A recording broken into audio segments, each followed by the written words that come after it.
নবম দশম শ্রেণীর ইজি আইসিটি বই থেকে এই পর্বে আমরা কিছু সংক্ষিপ্ত প্রশ্ন নিয়ে আলোচনা করব। আমরা যদি প্রথম প্রশ্নটা খেয়াল করি, প্রথম প্রশ্নটা হচ্ছে ইলাস্ট্রেটর কিভাবে জুম ইন এবং জুম আউট করা হয়। ইলাস্ট্রেটর জুম টুল সক্রিয় থাকা অবস্থায় কিবোর্ডের কন্ট্রোল বোতাম চেপে রেখে হাইপেন বোতাম চাপ দিলে জুম আউট হবে এবং কন্ট্রোল বোতাম চেপে রেখে সমান চিহ্নের বোতাম চাপ দিলে জুম ইন জুম ইনের কাজ হবে। তাহলে কন্ট্রোল হাইপেন জুম আউট আর কন্ট্রোল সমান মানে কন্ট্রোল ইকুয়াল, তাহলে কি হবে zoom in. Control hyphen zoom out আর কন্ট্রোল ইকুয়াল জুম ইন। আর এটা কেন, কোন একটা অংশের হচ্ছে খুব ছোট্ট করে রং করার জন্য। ধরো হচ্ছে আমি এই জায়গাতে এই যে দাগটা আছে, এই দাগটা মানে ব্র্যাকেটের এই অংশটা, এই অংশটা হচ্ছে কালো করব। তো এর জন্য আমার কি করতে হবে, এখানে কালো করতে গেলে তো দেখা যাবে 6 সহ চলে আসতেছে। তা আমি এই জন্য এটাকে জুম আউট করে এইখানে হচ্ছে যে অল্প করে হচ্ছে কালারটা করে ফেলবো। তো এর জন্য হচ্ছে জুম ইন আর জুম আউট করা প্রয়োজন হয়। জুম আউটের জন্য কন্ট্রোল হাইপেন আর জুম ইনের জন্য হচ্ছে কন্ট্রোল ইকুয়াল। হ্যান্ড টুলের সাহায্যে কিভাবে কোনো অবজেক্ট পর্দার যে কোনো সুবিধাজনক স্থানে সরিয়ে স্থাপন করা যায়। পৃষ্ঠার দৃশ্যমান রূপ ছোট বড় করা হলে অবজেক্টের প্রয়োজনীয় কোনো অংশ দৃশ্যযোগ্য এলাকার বাইরে চলে যেতে পারে। এমত অবস্থায় হ্যান্ড টুলের সাহায্যে অবজেক্টটি পর্দার যে কোনো সুবিধাজনক জায়গায় স্থানে স্থাপন করার প্রয়োজন হয়। এই জন্য টুল বক্সের হ্যান্ড টুলে ক্লিক করলে হ্যান্ড টুল সিলেক্ট করতে হবে। এরপর হ্যান্ড টুলের সাহায্যে প্রয়োজনীয় অবজেক্টের উপর ক্লিক ও ড্রাগ করে সুবিধাজনক স্থানে নেওয়ার পর মাউসের চাপ ছেড়ে দিলে অবজেক্টটি সুবিধাজনক স্থানে স্থাপিত হবে। এই প্রশ্ন হচ্ছে হ্যান্ড টুলের সাহায্যে কিভাবে কোনো অবজেক্ট পর্দার যে কোনো সুবিধাজনক স্থানে সরিয়ে নেওয়া হয়। পৃষ্ঠার দৃশ্যমান রূপ ছোট বড় করা হলে, মানে আমরা জুম ইন জুম আউট করা হলে অবজেক্ট হচ্ছে পর্দার বাহিরে চলে যেতে পারে। পর্দার বাহিরে যাতে না যায়, পর্দার কোনো একটা জায়গায় যদি সুবিধাজনক স্থানে থাকে, তার জন্য হ্যান্ড টুলের সাহায্যে হচ্ছে আমরা এটা কাজ করতে পারি। অবজেক্ট অবলোকন বলতে কি বুঝছো? ইলাস্ট্রেটরে অবজেক্ট অবলোকন বলতে কোনো অবজেক্টকে সাময়িকভাবে লক করা রাখা, যাতে সেটি নড়াচড়া না করে, সিলেক্ট না হয় এবং ভুল করে ডিলিট না হয়ে যায়। তাহলে আমাদের অবজেক্ট অবলোকন মানে হচ্ছে, অবজেক্ট অবলোকন বলতে কোনো অবজেক্টকে সাময়িকভাবে লক করা বা বন্ধ করে রাখাকে বোঝায়। তাহলে এটা নড়াচড়া করবে না, এটা কালার হয়ে যাবে না, তারপরে এইটা হচ্ছে যে ডিলিট হয়ে যাবে না। এই সমস্ত কিছুর জন্য হচ্ছে আমরা অবজেক্ট অবলোকন করে থাকি বা কোনো একটা অবজেক্টকে সাময়িক সময়ের জন্য লক করে রাখি। ইলাস্ট্রেটরে অবজেক্ট তৈরির পদ্ধতি লেখো। মাউস পয়েন্টার দিয়ে রেক্টেঙ্গেল টুলের উপর ক্লিক করলে টুলটি সিলেক্টেড হবে।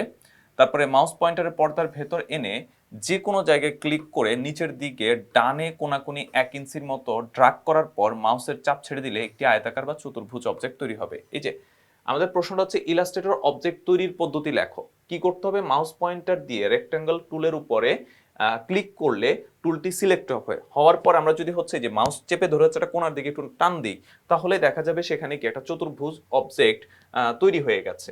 পাথ বা প্রান্ত রেখা বলতে কি বুঝো? অবজেক্টের প্রান্ত রেখা মূলত একাধিক রেখাংশ বা সেগমেন্টের সমন্বয়ে গঠিত। এই যে অবজেক্টের প্রান্ত রেখা মূলত একাধিক রেখাংশ বা সেগমেন্টের সমন্বয়ে গঠিত। অবজেক্টের প্রান্ত রেখা বা বর্ডার রেখাকে বলা হয় হচ্ছে পাথ। একটি মাত্র সরল রেখাকেও পাথ বলা হয়।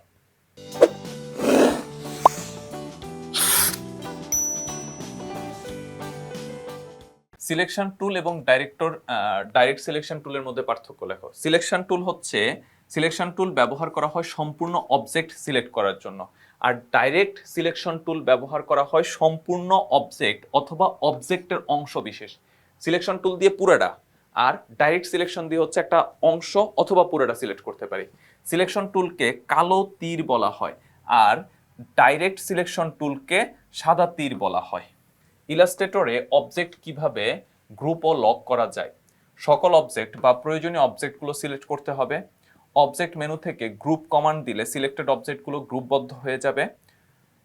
তাহলে আমাদের প্রশ্ন ছিল ইলাস্ট্রেটর অবজেক্ট কিভাবে গ্রুপ ও লক করা যায়। ইলাস্ট্রেটরে অবজেক্ট কিভাবে গ্রুপ ও লক করা যায়। সকল অবজেক্ট বা প্রয়োজনীয় অবজেক্টগুলো সিলেক্ট করতে হবে। অবজেক্ট মেনু থেকে গ্রুপ কমান্ড দিলে সিলেক্টেড অবজেক্টগুলো গ্রুপ বন্ধ হয়ে যাবে। তাহলে আমাদের প্রথম হচ্ছে সিলেক্ট করতে হবে, সিলেক্ট করার পর গ্রুপ কমান্ড দিলে হচ্ছে গ্রুপ হয়ে যাবে। আর লক করার নিয়ম, নির্দিষ্ট অবজেক্টটি সিলেক্ট করতে হবে, অবজেক্ট মেনু থেকে লক কমান্ড দিলেই হয়ে যাবে। নির্দিষ্টটা সিলেক্ট করে লক কমান্ড দিবে, হয়ে যাবে। লেয়ার পদ্ধতিতে কাজ করার সুবিধাগুলো কি কি? মানে লেয়ার পদ্ধতিতে বুঝো, ধরো একটা ইমেজ তুমি তৈরি করতেছো, এইটার বিভিন্ন অংশকে এক একটা লেয়ার হিসেবে হচ্ছে পাশে সেট করে রাখলা। তো এই যে লেয়ার পদ্ধতিতে কাজ করলে আমরা কি কি সুবিধা পাই?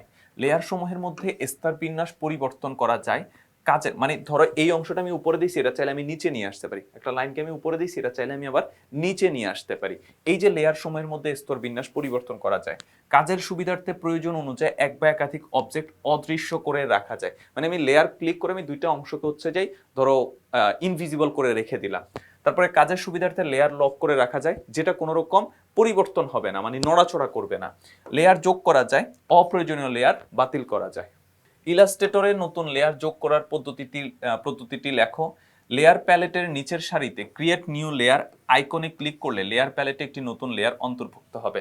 মানে আমরা ওই যে লেয়ারগুলো যেখানে সাজানো থাকবে, যে পাশে দেখবে একটা লেয়ার 1, লেয়ার 2, লেয়ার 3 ভাবে থাকে, তো তার নিচে ক্রিয়েট নিউ লেয়ার লেখা থাকে, সেটাতে আমি যখন ক্লিক করব নতুন লেয়ার অন্তর্ভুক্ত হবে। তারপর এই ক্রমিক সংখ্যাযুক্ত লেয়ারকে নির্দিষ্ট কোনো নামে চিহ্নিত করার জন্য লেয়ারটির উপর ডাবল ক্লিক করলে লেয়ার অপশন নামে একটি ডায়লগ বক্স পাওয়া যাবে। ডায়লগ বক্সের নেম ঘরে প্রয়োজনীয় নাম টাইপ করে ওকে বোতাম ক্লিক করতে হবে, তাহলে ইলাস্ট্রেটরে নতুন লেয়ার যুক্ত হবে। মানে ওইটা অটোমেটিক, ধরো তোমার উপরে তিনটা লেয়ার কাজ করতেছে, তুমি যখন ক্রিয়েট নিউ লেয়ার দিবে অটোমেটিক ওই লেয়ারের নাম হয়ে যাবে লেয়ার 4। এখন তুমি যদি চাও যে এটার নাম লেয়ার 4 না, এটার নাম আমি হচ্ছে যাই গরু রাখবো, এটার নাম আমি হচ্ছে ছাগল রাখবো, তখন তুমি কি করতে পারো, এটার উপর হচ্ছে ডাবল ক্লিক করবা। ডাবল ক্লিক করলে হচ্ছে কি আসবে, এই যে তোমার ডায়লগ বক্সে নেম আসবে। নেমের জায়গায় হচ্ছে তুমি কি করতে হবে, যে লেয়ারের নামটা লিখবা, যে গরু না ছাগল। লেখার পর হচ্ছে তুমি যখন ওকে বোতামে ক্লিক করবা, তাহলে ইলাস্ট্রেটরে নতুন লেয়ার যুক্ত হয়ে যাবে। আমাদের এই পর্বে এই ছিল সংক্ষিপ্ত প্রশ্নে আলোচনা। পরবর্তী পর্বে আরো কিছু সংক্ষিপ্ত প্রশ্ন নিয়ে আলোচনা করব। সবাই ভালো থাকবে, সুস্থ থাকবে, আর ইজি আইসিটি বই যারা সংগ্রহ করেনি খুব দ্রুত সংগ্রহ করে ফেলবে।